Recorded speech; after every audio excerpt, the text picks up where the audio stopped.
poco. De eso de, a ver, bueno, se va usted a tomar esto. Dice, oiga, ¿y las gotas? Ella tiene tratamiento de oftalmo, bajo oftalmo. Y bueno, pues las gotas, tenía esmolol, timolol, y además un ojo seco. Entonces dije, bueno, pues esas van correctas, siguen igual. Dije, no, mija, las gotas siguen igual. Y se va usted a tomar tal. Oiga, ¿y las gotas? Otra vez siguen igual, esas se queda igual, el manejo de oftalmo sigue igual. Bueno, entonces le van a dar senócidos, bla, bla, bla. Ajá, oye, ¿y cada cuánto me pongo las gotas?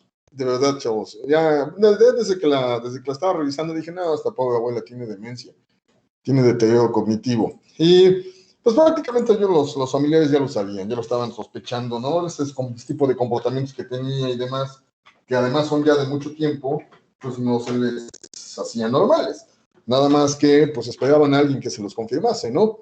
Y además el hecho de que esté aislada, por ejemplo, les causa a la gente mucho problema de ansiedad o depresión, o los dos. Esta paciente salta de uno a otro. Entonces, eso crea mucho estrés en la familia. Me decía, es que la piel se me seca y me queda en las mañanas, me aparecen las piernas, puro hueso, secas. O sea, dices, eso no pasa. Eso le puede ocurrir, por ejemplo, y hasta eso no necesariamente en esa cantidad, a los pacientes renales, a los pacientes que son hepatópatas, cardiópatas, nefrópatas, que tienen esos grandes edemas, y durante el día amanecen sin edema. Y conforme va pasando el día, se va hacia las partes declives, ¿no? Pues se va hacia miembros pélvicos. Y otra vez en la noche se acuesta y en la mañana vuelve a estar bien. En realidad no es que se vaya, simplemente se redistribuye el líquido. Pero al grado así de que me decía, no, y me hacía con su manita así cerrando nada más, tocando los dos pulpejos del índice y el pulgar, de ese tamaño, no, eso no es posible. Además, cuando te empiezan a decir de cosas extrañas, no, es que siento animalitos, luego veo animalitos que están debajo de la piel, no, esta ya tiene demencia, pobre abuela. Ya, pues nada más preguntarle al hijo para saber más o menos en qué Reisberg estaba, pues ya le anda rayando el Reisberg 4, y eso está complicado. Entonces, pues sí, ya tenía también alucinaciones visuales, pero aquí hay muchas otras cosas, ¿no? Ella pasa sola mucho tiempo, entonces tiene factor para ansiedad, para depresión, el hecho de que esté aislada, pues también la predispone a ansiedad, en fin, muchas cosas. Pero sí les digo, 10 veces me preguntó lo mismo. Ya salí de su casa, se salió a volverme a preguntar lo mismo, chavos. Ya que se regresa, subí a mi coche, arranqué, y que se regresa, oiga, y entonces ya no me dijo cómo van las gotas. Le decía el hijo, no, pues sabe qué, pues nada más la tomografía para que corroboremos, ¿no? Digo, pues tiene franca demencia su mamá, ¿no? Obviamente cuando le dice uno el diagnóstico es una situación complicada, a nadie le gustaría escuchar eso a nuestros familiares, pero hay gente, no fue el caso, estas personas ya estaban conscientes, nada más lo único que esperaban es que se les diese la confirmación, pero hay gente a la que tú les dices, ¿sabe qué? Pues es que su papá tiene criterios de demencia, y se ponen agresivos, se enojan como si uno tuviera la culpa, ¿no? Y en especial, por ejemplo, de este que vamos a revisar el día de hoy, porque la demencia vascular, chavos, tiene una peculiaridad que no tiene ninguna de las otras, y es que es de inicio súbito. Pero bueno, vamos a platicar entonces ahorita. Vuelvo a repetir, chavos, ya que estamos buen tanto. ¿Alguna duda de alguno de ustedes? ¿Algo que no se haya entendido bien? ¿Todo bien? Bueno, vamos a platicar entonces un poquito de epidemiología. Epidemiología. Vamos a ver. Es más frecuente entre los 60 y 75 años. ¿A qué etapa corresponde este rango de edad? Bueno, 74, 75 años. ¿A qué rango le corresponde? ¿Viejo joven? Es el viejo joven, así es. Y es que es más frecuente en diabéticos, pero sobre todo en hipertensos, ¿vale? Es complicación de muchas cardiopatías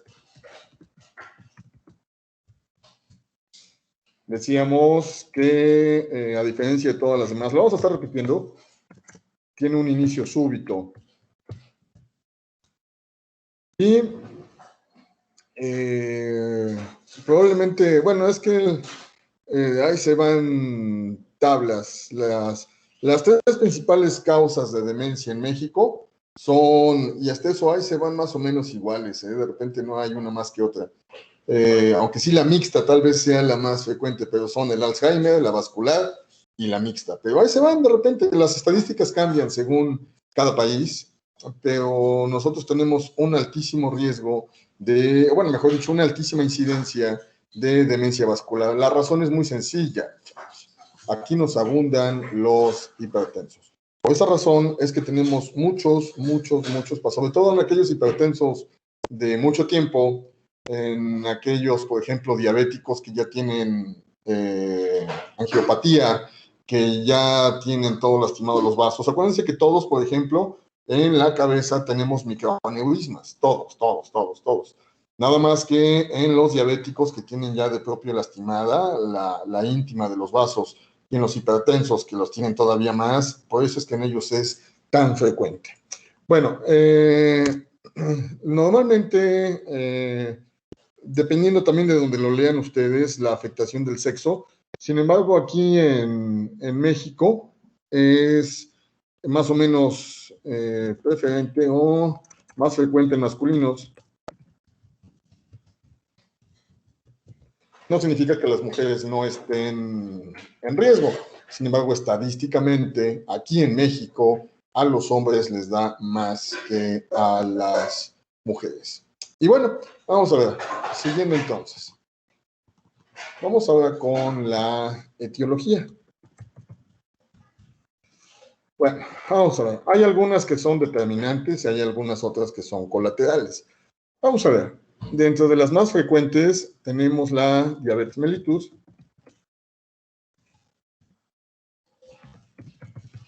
tipo 2, la hipertensión arterial, cualquiera de estas dos de larga evolución. Es decir, un paciente con diagnóstico de hace un año, digo, sí lo puede hacer, pero es muy poco probable. El clásico paciente con demencia vascular es aquel que es hipertenso desde antes de que llegue a los 60 años.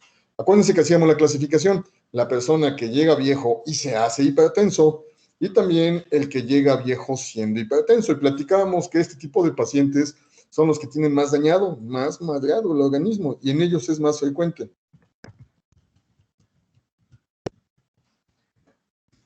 Después, cardiopatías. Bueno, vamos a ponerle arritmias, esa es la causa más frecuente. Arritmias, por ejemplo, la fibrilación auricular, es la más frecuente.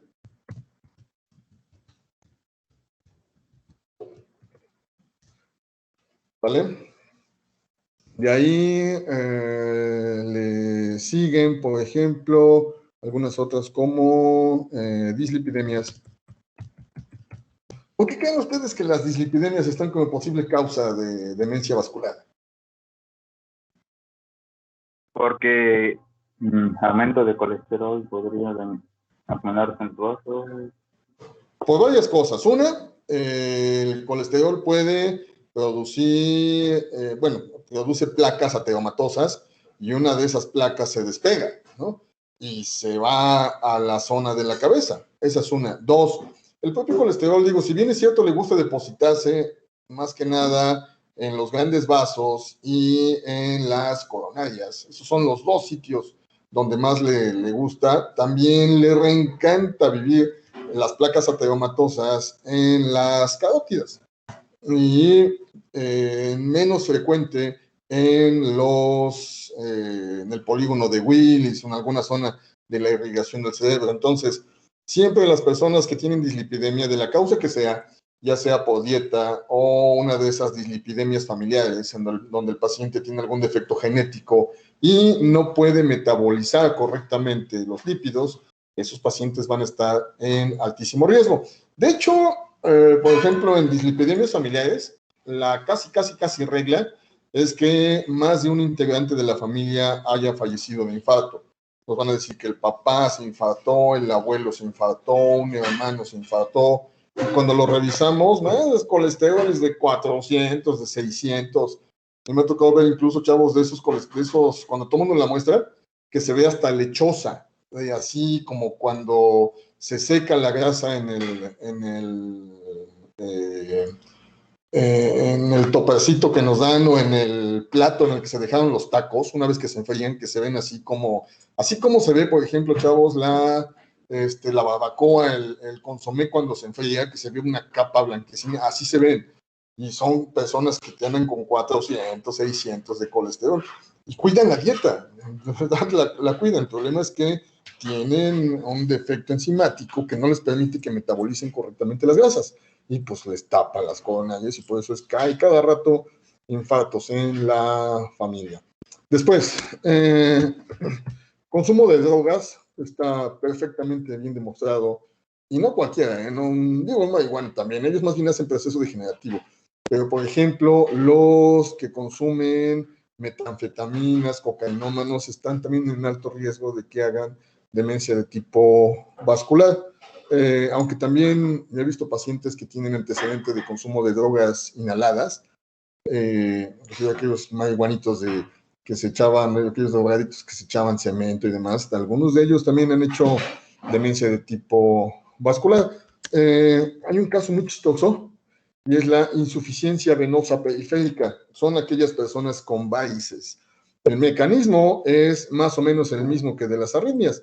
Son personas que tienen tendencia a hacer coágulos y estos coágulos se despegan, se transforman entonces en émbolos y se van hacia, lo más frecuente, lo más frecuente es que se vayan hacia el lecho venoso, pero también por mala suerte puede que se vayan hacia el lecho arterial y entonces se van hacia arriba. ¿Vale? Entonces, nada más a tener eso en consideración. También, vamos a ver, inmovilización. Bueno, inmovilidad, vamos a poner. De la causa que sea. O cirugía, o fractura, de la causa que ustedes quieran, lesión ortopédica. Todos aquellos pacientes que están inmóviles en camita están en altísimo riesgo, altísimo riesgo de que se formen émbolos en los miembros, formen coágulos, se despeguen y se conviertan en émbolos. Si bien es cierto, repito, casi todos se van hacia la circulación pulmonar. De todas maneras, hay algunos que pasan, no sabemos cómo pasan, o se forman bien no en las afenas, sino en la femoral, en la poplite o algo así, y se van hacia arriba. No tanto hacia abajo que hagan insuficiencia arterial, no sabemos realmente cómo funciona, pero sí estos pacientes que están inmóviles también están en altísimo riesgo de que hagan algún evento y después estén desorientados, confundidos y no sepan ni qué les pasó. Bueno, la lista acá potencialmente es muy grande, muy amplia. Hay algunas otras cosas, por ejemplo, vamos a ver, cirugía valvular. Esta no la es directamente, sino cuando la gente tiene algún problema. Vamos a poner valvular, prótesis de cadera, de rodilla. Estas personas tienden a hacer coágulos todo el tiempo, todo el tiempo. Entonces, deben estar forzosamente anticoagulados. El problema se da cuando la gente suspende o alguien les quita el anticoagulante. Y entonces la gente hace brechas en el tratamiento. Y pues bueno, hay pacientes que lo suspenden un día, bueno, pues todavía tiene más o menos efecto residual ahí de la última que tomó. O a lo mejor está tomando rivaroxaban, se le acabó, pero sigue tomando ácido acetil. Bueno, pues todavía más o menos ahí va. O estaba tomando dabigatran, por ejemplo, y le estaban dando también clopidogrel, pero se le acabaron los dos y nada más le dejaron el ácido acetil. Y es un paciente que hipercoagula, es un paciente con alta viscosidad, Pues esos pacientes fácilmente hacen émbolos y se van hacia arriba. Bueno, vamos a ver. El caso es que todos los tipos de demencia vascular van a desencadenar en uno u otro de los posibles tipos. Van a ser consecuencia de un evento vascular cerebral, que puede ser de varios tipos: isquémico o hemorrágico. Cualquiera de los dos puede ser igual de intenso, igual de grave, igual de complicado. El isquémico, por ejemplo, bueno, y aquí lo notamos, ya que notamos el hemorrágico: traumatismo craneoencefálico. ¿Ven? Ahí está.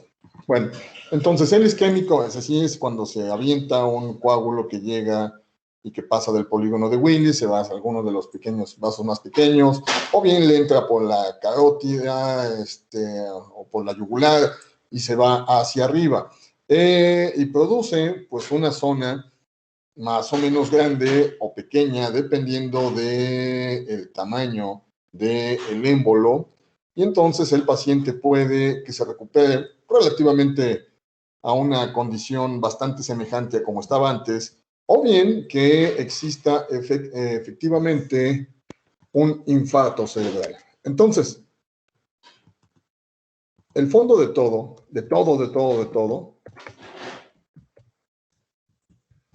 es que existe un infarto cerebral. Hay una zona necrótica de tejido. Acuérdense, el encéfalo aguanta todo, menos algunas cosas. Una, que le falte oxígeno.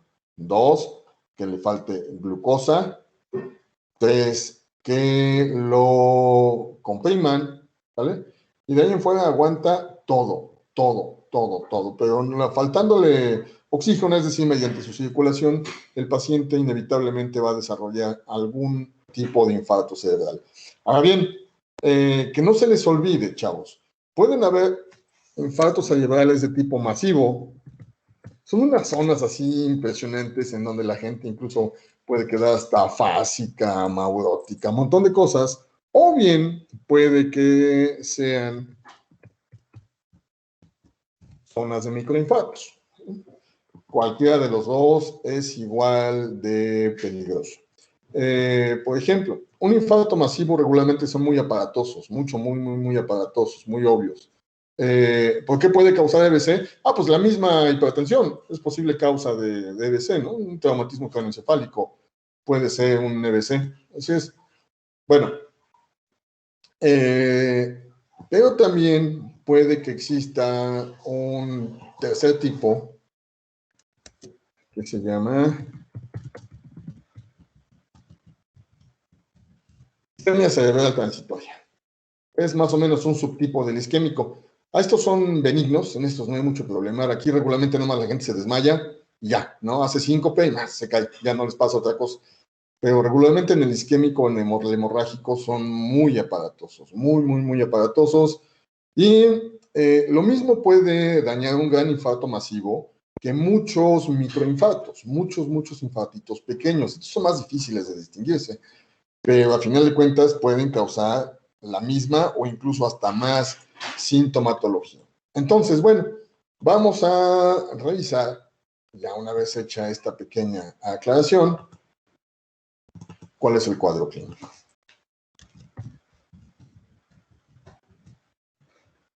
Bueno, vamos a ver. Puede ser desde nada más un síncope. Esto es más frecuente en la isquemia cerebral transitoria. Puede ser también desde síncope más convulsiones. Puede ser cefaleas, náuseas, vómito, diplopia, es decir, la gente ve doble, alteración del lenguaje, hasta otros más cañones, que son asintomáticos. En ellos el paciente nada más presenta un estado confusional agudo, que le dura regularmente unos cuantos minutos, no es más tiempo, y pues él no sabe qué, estaba yo ahí caminando por el Zócalo, de repente sentí que algo me punzaba en la cabeza, y de repente desconocí, ya no supe dónde estaba, no sé qué pasó, alguien me ayudó, me llevó a sentarme, pude contactar a mi familia, y ya fueron por mí. Me dices, ay, güey, entonces este tipo igual hizo nada más una forma muy leve de una isquemia cerebral transitoria, pero también luego estos son los que hacen microinfartos. Entonces, puede ser todo y nada el cuadro clínico, puede ser muy, muy, muy aparatoso, hasta puede ser completamente silente. Luego, hay una regla que quiero que no se les olvide.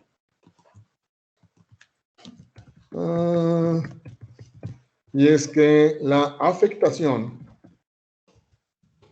depende de la zona infartada.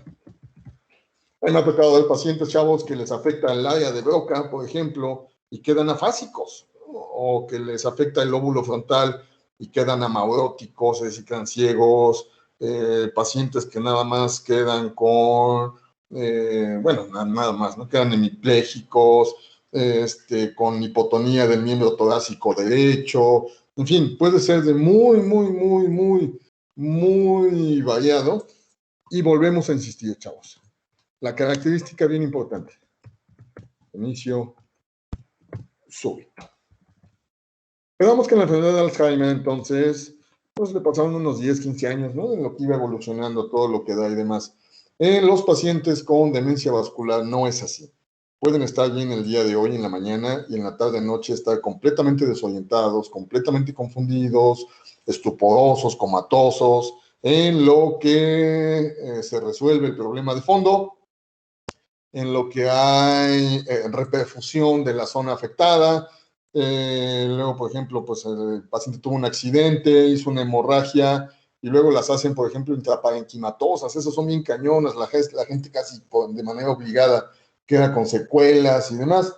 Entonces, pues depende de cuál haya sido la causa, el paciente va a tener sintomatología, e insisto, su inicio es súbito y no necesariamente, aquí se lo anotamos, progresivo. Puede dar saltos muy bruscos. ¿Cuál podría ser la causa de este salto brusco? ¿Alguna idea?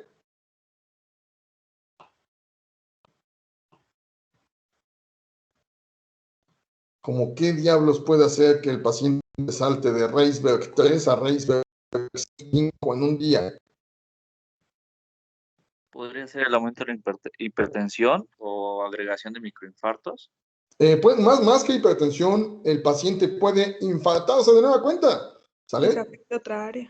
El paciente puede infartarse de nueva cuenta y pues no nos gusta que les pase eso, porque sí pueden ser de verdad infartos masivos, ¿sale? Así, cañones.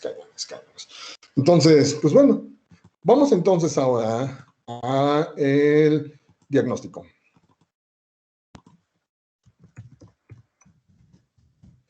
Bueno, primero que nada, historia clínica completa. Doctor, una pregunta. Dime. Por ejemplo, algo que también podría causar el inicio súbito sería, por ejemplo, un paciente geriátrico que esté hipoglucémico. Sí, pero eso no es, regularmente no causa, no te los deja con deterioro cognitivo, ¿sale? En los abuelos sí te pueden, y de hecho te toleran muchos, de hecho unas hipoglucemias bien cañonas, no necesariamente hacen la tríada, ¿no? Donde están diaforéticos, algunos pueden hasta convulsionar, están con alteración del estado de conciencia, no. Por varias cosas quedamos, acuérdense, el paciente abuelo aguanta un montón la isquemia, 2, aguanta un montón la hipoglucemia, y 3, si está tomando betabloqueadores, cosa que nosotros desaconsejamos, puede mascararte los cuadros el cuadro clínico de una hipoglucemia. Entonces, claro que sí, el hecho de que no lo haga, de que no haga sintomatología, no significa que no lo esté. Sin embargo, los hipoglucémicos regularmente no te quedan con secuelas, afortunadamente, el paciente aguanta bastante, Luego, cuando están en domicilio, y me han hablado pacientes, que están familiares, que ¿sabe qué? Es que mi papá no desayunó, no cenó anoche. Así, carajo. ¿Y qué hora es? Ya son las 2. Entonces, que tampoco ha desayunado. O sea, carajo, ¿por qué no? Pues es que no, bien. Bueno, ¿y qué? ¿Cuánto tiene de glucosa? 50. Así, carajo. Pues denle un jugo del Valle con 3 cucharadas de azúcar y que se lo echen una vez. Y ya ha habido pacientes que me dicen, no es mucho. O sea, si quiere que se pele, pues aguántese de aquí a las 4, ¿no? O sea, como usted guste.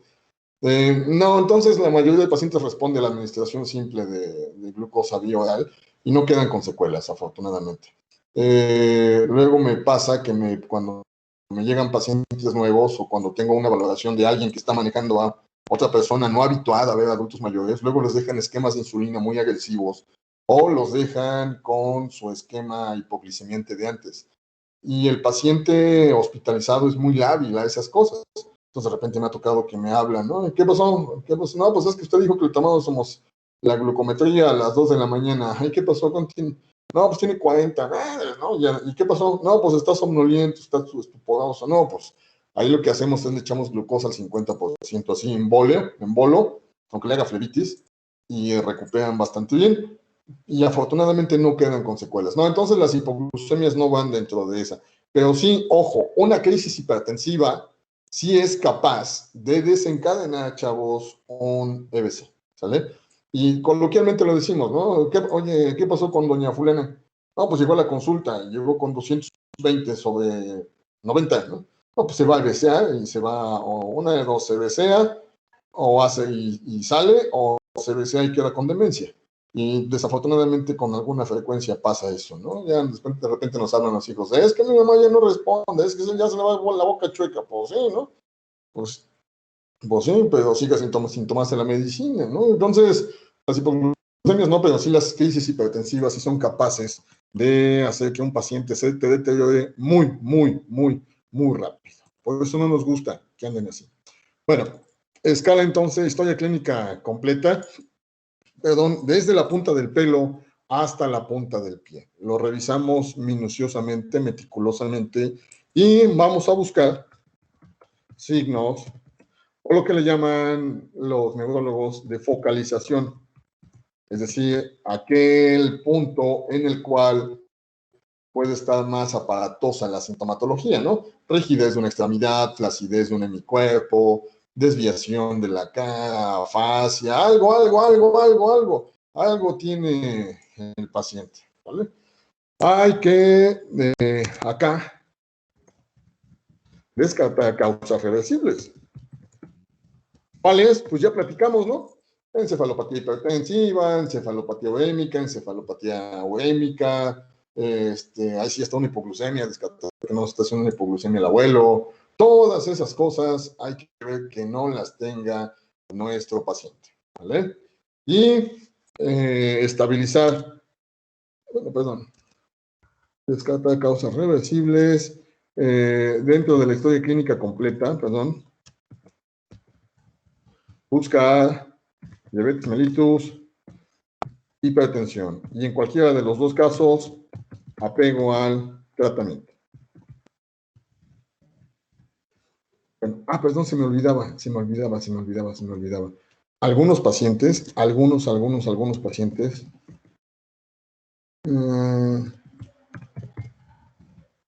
algunos se van a encontrar hipertensos, ¿vale? Y cuando hay focalización, hay antecedente, por ejemplo, el paciente tuvo un accidente, tuvo un golpe en la cabeza, iba manejando, se dio con la frente contra el parabrisas. A esos pacientes les dejamos la presión alta. ¿Por qué creen que sea esa causa?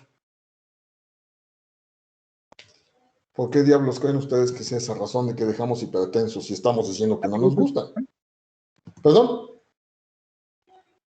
Para mejor perfusión. Exacto, ese es el secreto, para que se mantenga la perfusión. Es un intento del organismo para mantener la perfusión. Entonces, así los dejamos. Oiga, ¿qué onda? ¿Su papá antes de eso era hipertenso? No, doctor, la verdad no. Sale, así que se quede. Vamos a ver que no, hay que tener mucho cuidado que no haga daño con post-reperfusión, se llama. Entonces los encontramos hipertensos. Si nosotros le bajamos la TA, el paciente le puede disminuir la perfusión y el daño sea más alto. Entonces, nada más estarlos vigilando, que no haya otra afectación. Claro que tampoco vamos a dejarlos que anden con 220 sobre 140, ¿no? Pero si el paciente te maneja 180, 160 sobre 100, sobre 90, algo así, y así los dejamos un ratito. Es el intento del organismo de mantener la perfusión más o menos adecuada. Bueno, y decíamos lo más importante, afectación depende de la zona infartada. Bueno, ¿cómo diablos, chavos, cómo diablos hacemos diagnóstico? Bueno, primero que nada, perdón, TAC. Perdón, no sé por qué diablos acá noté cuadro clínico, perdón. Ya, salté acá, me salté una, perdón. Ok. TAC, simple, de cabeza.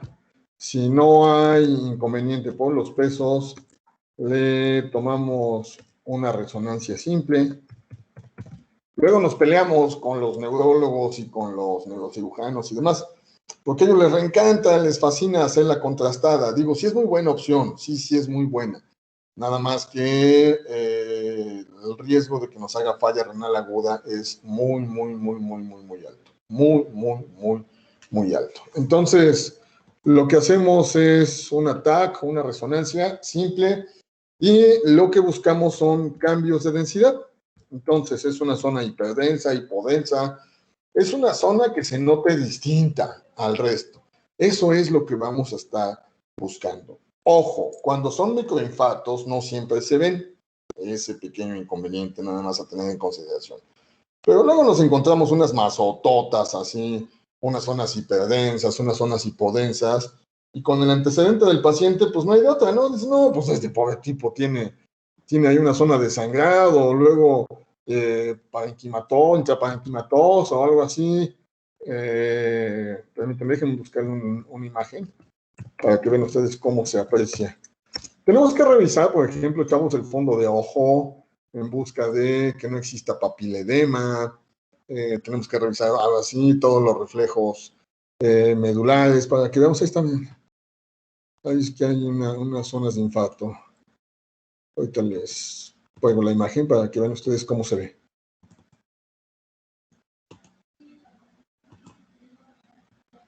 Así se ve. Son zonas de diferente densidad, ¿no? Se nota distinto. Aquí hay una parte incluso calcificada, como si hubiera tenido un cisticerquito por ahí, se hubiera calcificado. Esta parte blanca que se ve. Ahí está.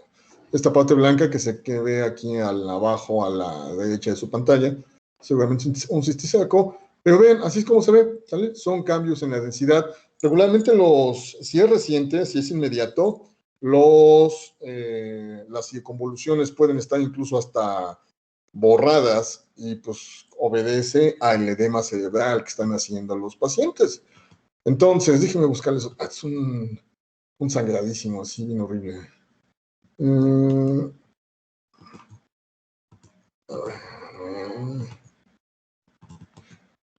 Ahí está. Vean, no, o sea, toda la zona ocupada por sangre. Este fue seguramente por un traumatismo craneoencefálico. Este paciente seguramente tuvo un accidente, ¿no? Y pues, aunque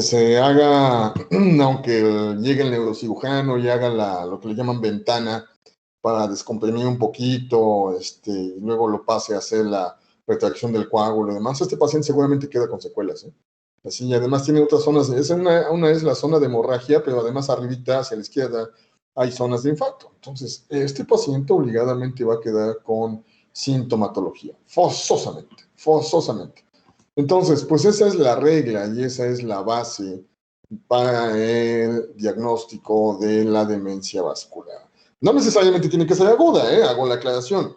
De repente, a lo mejor nada más hizo microinfartos y nos dice, ¿sabe qué? Pues es que se está comportando extraño, ¿no? Y sabe que han dado medio altito de su presión, pues ya te hace sospechar que igual se hizo un microinfarto y algo no está bien. Bueno, entonces, el tratamiento. Vamos a ver. Corregir patología de base, ya lo hemos dicho muchas veces. Si es hipertenso, manténlo estable. Si es diabético, manténlo estable. Si es cardiópata, manténlo estable. ¿Sale? Esto significa, por ejemplo, corregir fibrilación auricular. Dependiendo del tipo y qué tan grave sea, les dejamos, ahí sí les damos a veces betabloqueadores a dosis bajita, les dejamos atenolol, bisoprolol, algo así a dosis bajita, y pues ya luego platicamos con el neurólogo, con el cardiólogo, porque hay algunas que ni así ceden y el riesgo de que nos lo vuelvan a hacer es muy alto. Entonces algunos cardiólogos les meten, por ejemplo, amiodarona, y me ha tocado ver gente que me la devuelven con indicaciones de digoxina, dosis bajita. Bueno, pues hay que corregirle la fibrilación, si no, el riesgo de que nos vuelva a hacer otro infarto es muy alto, pero va de la mano entonces. Corregir patología. Vamos a ver. Ahí está. Fibrilación auricular. ¿Vale? Estabilizar TA. ¿Vale? Y mantener glucosa entre 130 y 140. Esas son nuestras metas. Esas son nuestras metas. Bueno, luego, si ya no hay sangrado activo, es decir, si ya el evento fue hace tiempo, entonces podemos hacer algunas cosas. Primero que nada, el clásico y barato ácido acetil salicílico a dosis de 100 miligramitos en la noche puede ser una buena opción. Sin embargo, dependiendo de la patología de base, puede que no sea suficiente. Entonces, le tenemos que agregar algunos medicamentos, nada más que el riesgo de que nos sangren de vía digestiva o de algún otro sitio es muy alto. Entonces, lo hacemos con mucho cuidado. Desde un clopidogrel que es más, relativamente más noble, no es tan agresivo, hasta el dabigatran y el rivaroxaban. Bueno, aquí tenemos que platicar con el que le haya metido mano a la prótesis o algo así, porque si no, pues vamos a estar con, a lo mejor nos quedamos cortos, ¿no? A lo mejor le damos uno no suficientemente potente, depende del cirujano. Luego le platicamos al ortopedista, oye, ¿qué hubo? ¿Cómo estuvo la cirugía de la rodilla? No, pues sabes que déjale algo suavecito. Bueno, pues yo le quiero dejar clopidogrel. No, solo le va así, con ese te aguanta. O hay prótesis de cadera, por ejemplo, que son, y el paciente está hipercoagulable, pues le tenemos que chutar a veces dabigatran. El problema es que salen a la nota. Y luego hacemos también combinaciones extrañas, ¿no? Les damos ácido acetil con clopidogrel, ahí le vamos haciendo otras cosas. En el sector salud, donde no siempre hay de estas cosas, les dan los clásicos, warfarina y acenocumaína. Son los que tienen el sector salud, los que nunca fallan. Y además son buenos, bonitos y baratos, pero también tener al paciente con una anticoagulación formal es complicado.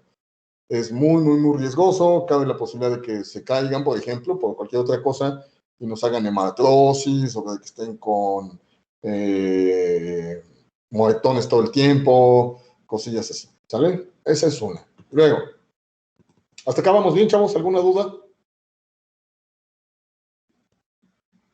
¿Algo que no se haya entendido bien?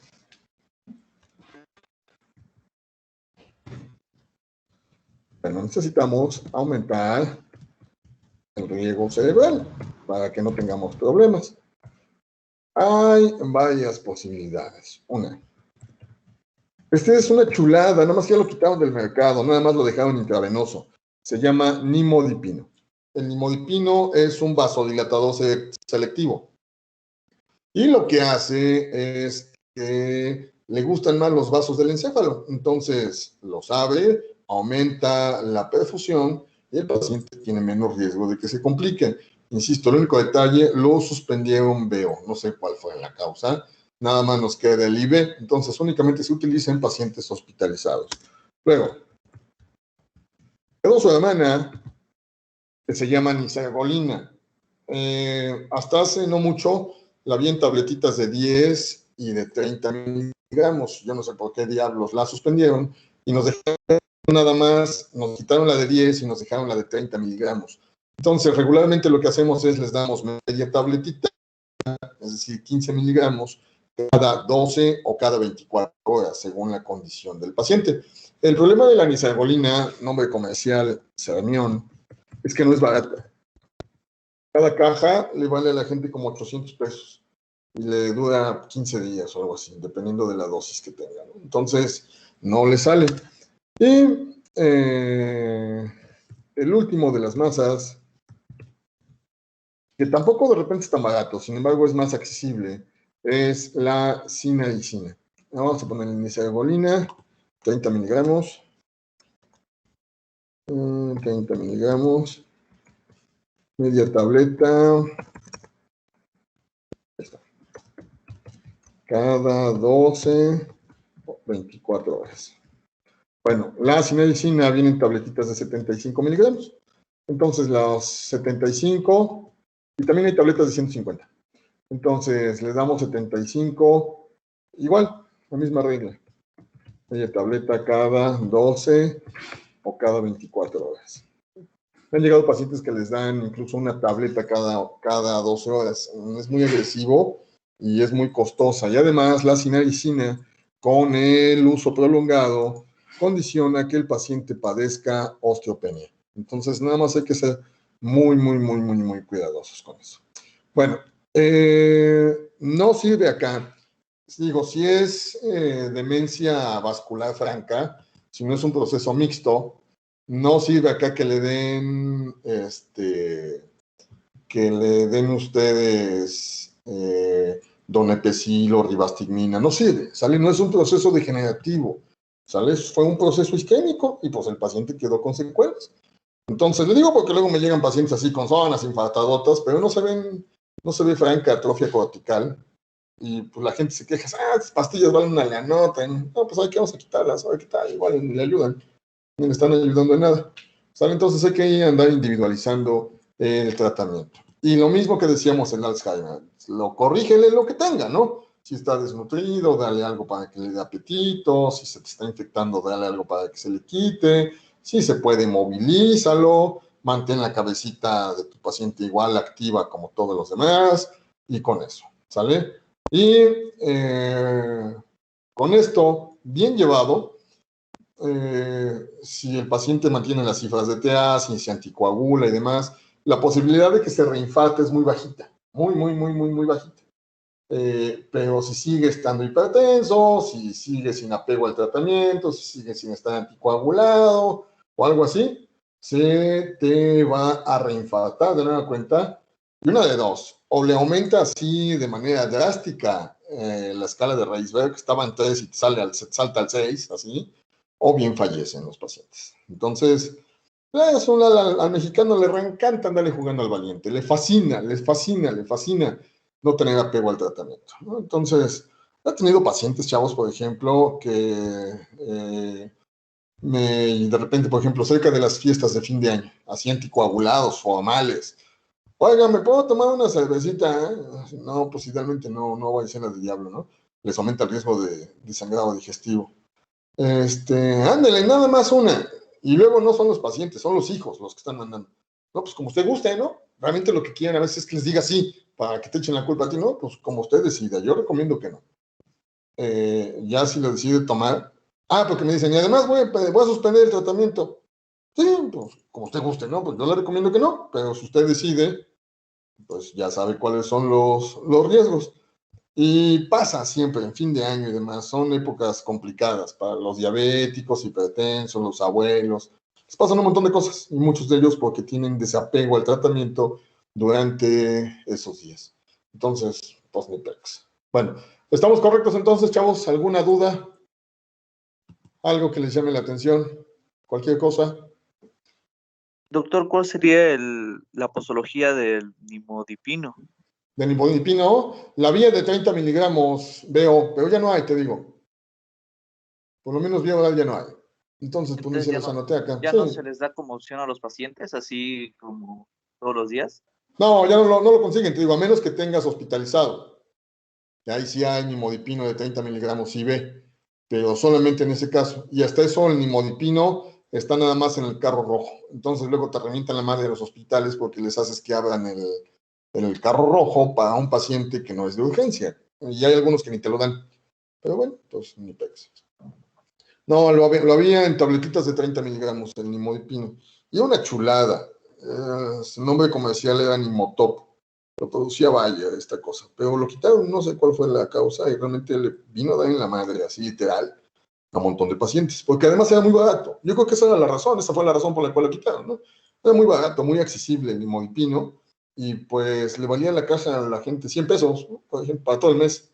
Ya entonces la nisagolina de 800 barotes para 14 días, o bien y de hecho hay nisagolina para 10 días. Se les va de volada a la pobre gente. Y la cinadicina no baja de 400, 600 pesos. Igual para 14, 28 días, dependiendo de la presentación. Entonces, pues ni pex, y no es barato, ya dijimos, atender a abuelos no es barato, chavos. Cuesta una verdadera la nota. Bueno, ¿alguna otra cosa? ¿Algo más?